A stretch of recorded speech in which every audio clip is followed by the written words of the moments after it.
I'm sorry, Dr. Drew. I don't think attention seeking, and I don't think selfishness, and I don't think 1,000 trips to the hospital for this poor young boy is hard to detect. I feel like balls were dropped, and I almost am angry that there's even a title for her symptoms, Munchausen by proxy. No, it's just clear selfishness. I want attention. I want to make my child so sick so people love me. There's no condition. That's no mental illness. That's her being really messed up. And I'm so angry that there's even a title to almost kind of give her some kind of sympathy.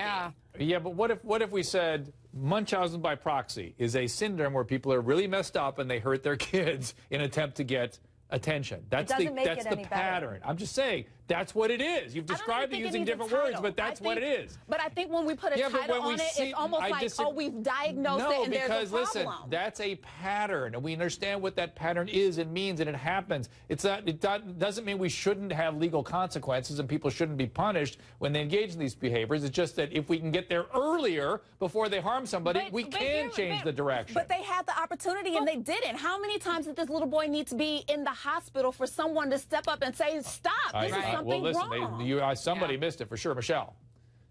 Look, but when you put this title on it, you're making it seem as though this is some sort of disease and not a choice. But it is a choice. In the last segment, you compared alcoholism, drug addiction to cancer. There's a clear distinction. When you have someone who tries drugs and does drugs, they do that by choice. You don't go and get cancer by choice. Yeah, you don't smoke cigarettes and get lung cancer. That never happens. That never happens. Yeah, you're right. Well, there are a lot of people who have lung cancer who have never smoked cigarettes. Yes, and a lot of people get addicted to drugs because a doctor starts them on medication. That's how people get addicted. They didn't choose it. It happens. What we were discussing was not like that. It was not like that. How do you know? I don't know how it started for them. I don't know how.